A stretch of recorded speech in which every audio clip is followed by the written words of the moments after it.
All right, well, I believe we are live, and whoo, you can see my breath. It is 9 degrees here, and yes, I am freezing. I have not been in single-digit temps in over 20 years. So, the purpose of this here video. Well, about a week ago, I asked on the K-Series swap page on Facebook ideas for a Behind the Build Live episode.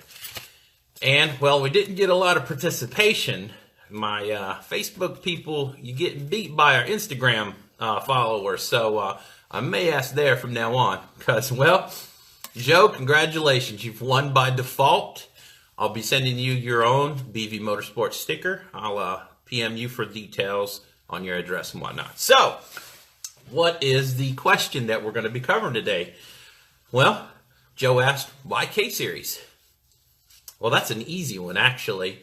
Some of you may know me from Penix Fiero Forum as BV Motorsports on there, and my trials and tribulations with my 14,000 mile 88 GT. I've been through 4 L67 or L32 3.8 supercharged Series 2 and Series 3 engines in my car. And, well, for a bulletproof engine, I certainly have no luck with them. I've blown up 3 of them.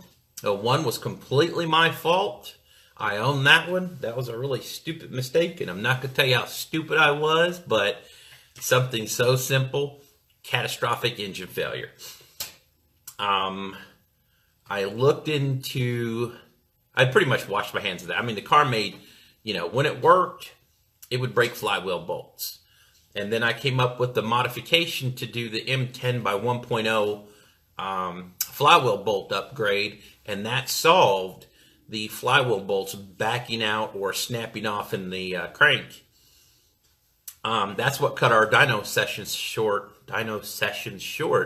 at Mace Engineering there in Jacksonville, Florida, when the car made 460 wheel horsepower, 475 foot-pounds of torque on like 17 pounds of boost. Meanwhile, I've got Dark Horizon screaming at me on the phone, don't be a girl, crank that sucker up to about 25, 30 pounds of boost and let her eat.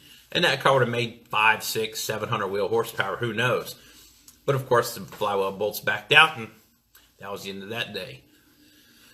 So I swapped in a basically stock Series 3 L32 and then converted it to run Series 2 electronics.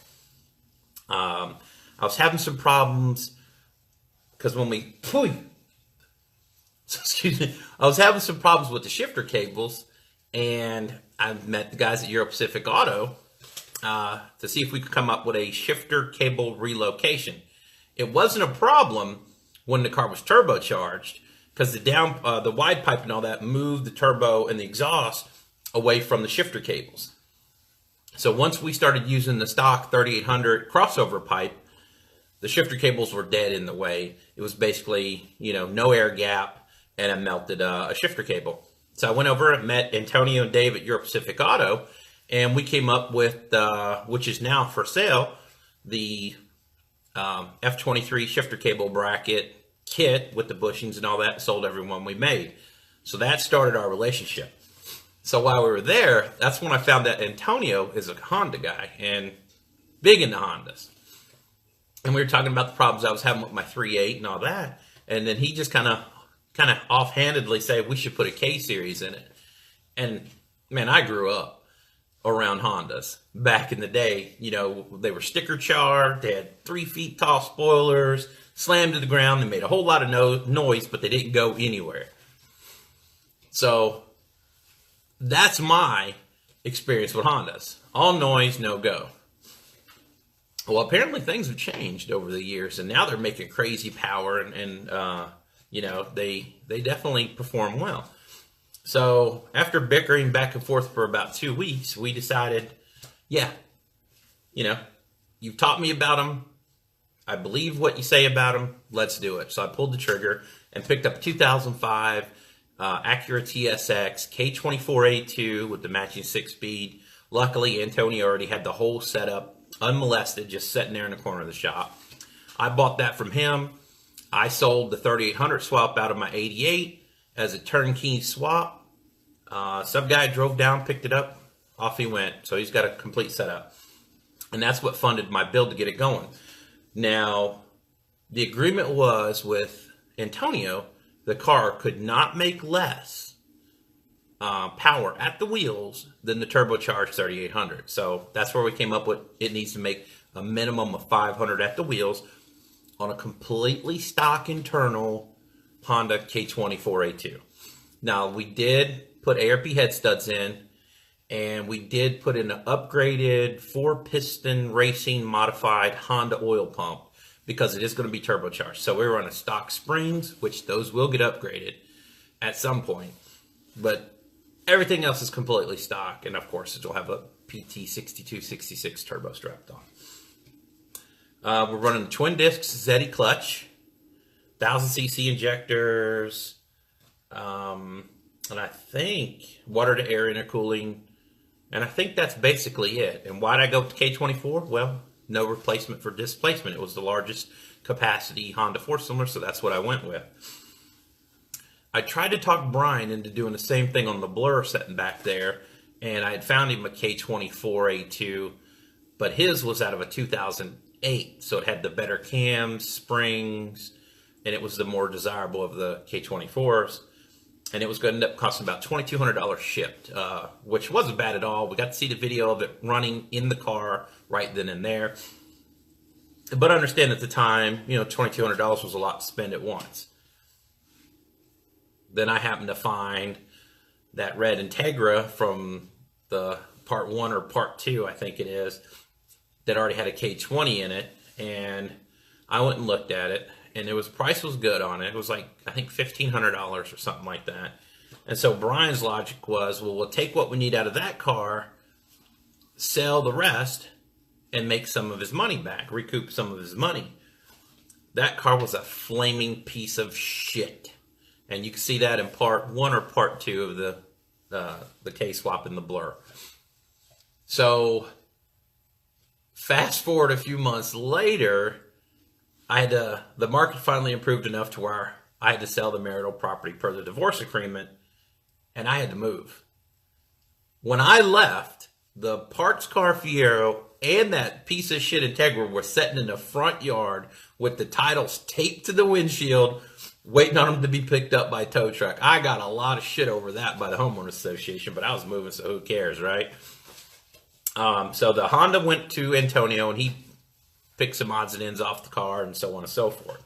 So that's how we ended up with the K20 and EP3 SI 5-speed that's in the Blur. It's just because that's what we got by default. That's what was in the car. It wasn't a matter of, ooh, what's this, what's that, even though, like I said, I really wanted to put a K24A2 in this car.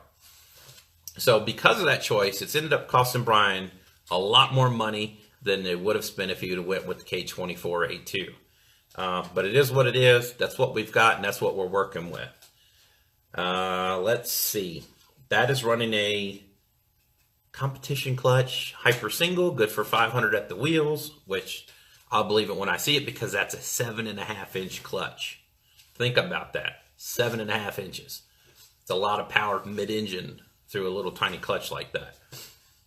It's basically stock. We did a Type S conversion, so it's got Type S pistons and rings in it. It's got a K24 TSX head on it, so now it is dual VTEC, where the K20 that we originally purchased was only a single VTEC unit because it's a K20A, which I think is a Type R engine from Japan. It's not very strong. It's only good for about 350 wheel horsepower internally before it throws a rod through the side of the block. It's not a very good engine, and that's why they're so much cheaper. But that's what we're going to run for now. Get it up, running, going as it sets NA. Once we know that everything works and the car is put back together, because if you remember, when I got the Blur back, it had been picked over by a kit car builder, and there was practically nothing left of the car. Like literally no windows, no window regulators, no brake booster, no proportioning valve, no headlights, no wiring, no interior. It was gutted. So it's a big expense he's having to spend on this car to get it back together. So that's the whole plan. Someone asked and I know I'm going slightly off of what we thought we were going to talk about because that's how I roll. Someone asked about J35, which is the Honda, like the minivan V6. Cool engine. It kind of defeats the purpose of the lightweight of the K series. And as you can see in some of the videos, there is so much room in the back of that car now with that tiny little 4-cylinder in there that I don't know that I would do the J swap.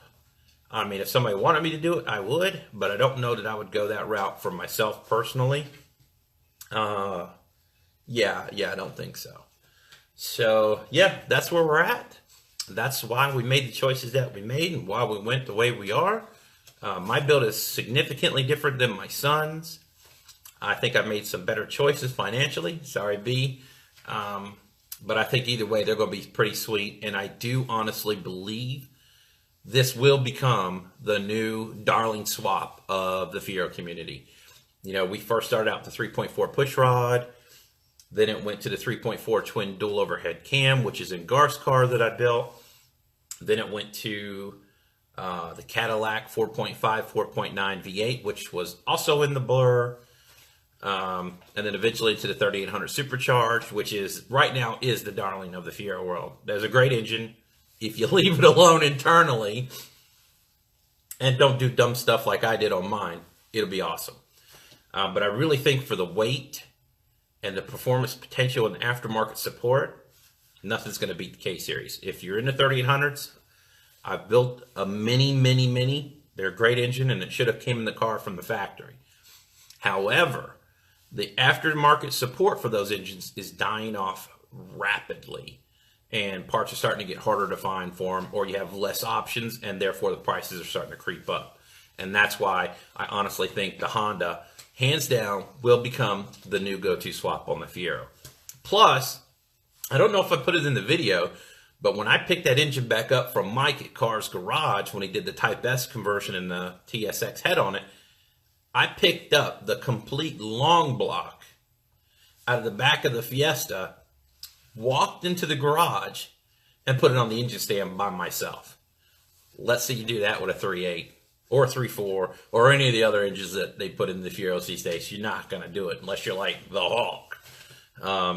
So yeah, I guarantee you we've lost about 100, 150 pounds or more off the back of the car all said and done. And that's a big weight difference. So yeah, I'm about to get to work. It's still really cold in here. My heat isn't warmed up enough yet. But I am going to start on doing the rear brakes right now. And hopefully the axles will be here. If what I think is what I'm thinking is going to be delivered today, we might actually have the axles today, which is a big surprise because it was supposed to take a lot longer.